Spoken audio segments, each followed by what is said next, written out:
Hi friends, it's Amy. Welcome to my bookish life. Today I want to talk about my reading plans for the month of June. So let's get to it. I don't have a lot of solid reading plans for the month of June. I will have quite a bit of a mood reading month, which I am totally okay with and actually kind of excited about.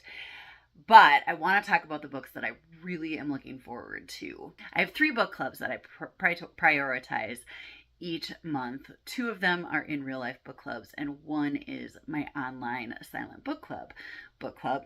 And the silent book club always has a theme to it, and this month we're doing a travel theme. So it should have a road trip in it, or it should have a setting in a place that I would like to visit, or journey should be a big part of it. I don't have anything specific for that. However, I do have the book Bethany Turner, or I do have the book Bryn and Sebastian Hate Each Other, and it's not necessarily travel, but it takes place in Colorado, which is a state that I want to visit at some point in my life.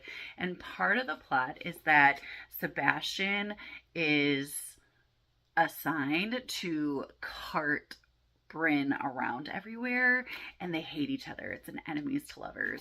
My bookmark has just been sitting in here waiting to be used. This is a possibility for that travel prompt, but also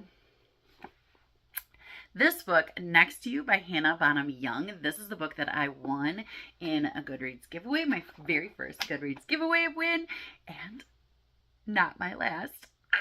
In terms of the travel, it could fit the travel prompt because the main character, Lane, is fixing up a school bus to be used as a home. So theoretically, she's going to be traveling around and living wherever she wants to. So this could also potentially fit that travel prompt, and I'm thinking about that. Oh, and also Happy Place by Emily Henry. This is on my 12 by 12 list, and they're going on vacation in it. So this would actually work for that prompt as well. So I don't know. I'm kind of faltering on that. The Paradise Problem by Christina Lauren looks very vacation-y. I don't really know that it includes a vacation. I don't know. I have a lot of books that could work for this traveling theme, so I'm not worried. Not worried about the traveling theme at all.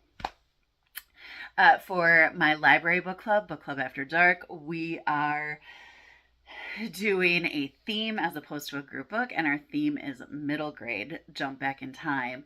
And I just, am not worried at all about fulfilling that prompt, but just watch me not read any middle grade at the beginning of the month, because that's just me. So I started the 13th circle when I did my Try chapter, and I didn't finish it in the month of May. Really getting into it, and I'm excited to finish it. So this is going to be the one that I choose for that and talk about, but I'm not 100% sure on that either.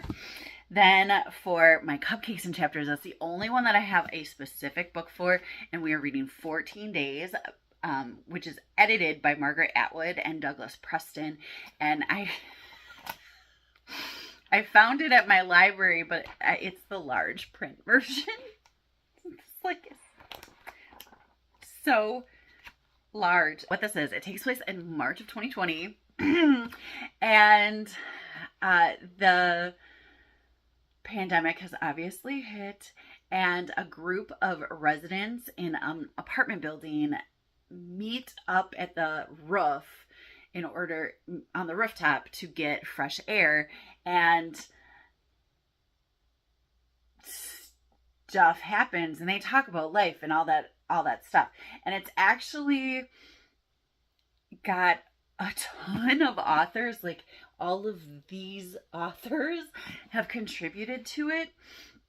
And they each write different characters, like R.L. Stine and Mary Pope Osborne. And just it's a wide variety of thriller, mystery, literary fiction. I'm very excited and intrigued to read this. So it's gonna be good. It's gonna be good, I think. We'll see. We'll see. I'm excited. I'm excited to give it a try. So those are my book club books. I have 2 challenges that I focus on. One is the buzzword reading challenge, and the buzzword is repeating words. And currently, I think I'm just going to use tomorrow and tomorrow and tomorrow because honestly, it fits the prompt, and I only read it in May. Like, that's not far off. So I'm going to count it as done. And if I read another book that has a repeating word, great. But right now, tomorrow and tomorrow and tomorrow is my choice for the buzzword. And I don't feel bad about it. Then I have my 12 by 12 reading challenge that I put out on Instagram. And I didn't read a 12 by 12 challenge book in May. Really, I feel like I should read 2. I don't know if I will, but Happy Place is on my 12 by 12 reading challenge. So if I read this for my travel prompt, it would be covered. And so that's kind of where I'm going with that.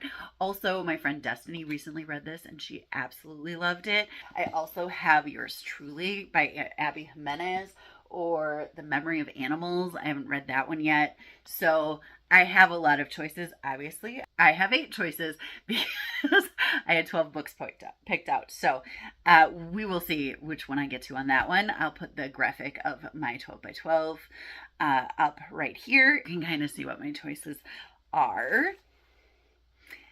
And then I have my roll of reading prompts. So last time, I didn't bring my book in here with me. Okay, so last time I had a red cover written in the 90s, 151 to 300 pages, and historical fiction. And I knew as soon as I got historical fiction that the likelihood of me finding a adult audience book with 151 to 300 pages was very slim. So I looked right away in middle grade and I found The Winter of Red Snow by Christiana Gregory. And this is part of the Dear America series, which I didn't read a lot when I was younger, but these are epistolary novels that are based in historical fiction written by different authors, and the authors create these elaborate backstories for these characters and tell the story as a journal, and they are wildly fun and engaging. And this one takes place during the Revolutionary War, and the red snow refers to all the soldiers with blood on their boots walking across the snow. Now the cover is not insanely red. There's not a ton of red on it, but it's a prominent color on the cover in that the title is red and the word red is in the cover. So I decided that that counted, and it's my game. It's definitely written in the 90s and it is 171 pages if you read all of the historical context, which I did. So that prompt was completed with one book. I'm very excited about that. Anyway, I have my dice in here, so I'm just going to give it a shake, take it out. And first roll is a 2, which is orange. Second roll is a 5, which is written between 2000 and 2015. It's less backlist than last time.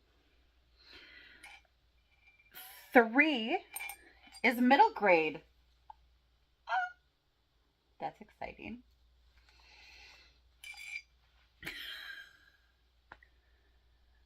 And finally, 3, which is realistic fiction or contemporary. All right, so I need a book with an orange cover written between 2000 and 2015, middle grade, realistic fiction or contemporary. I don't know that I have anything off the top of my head.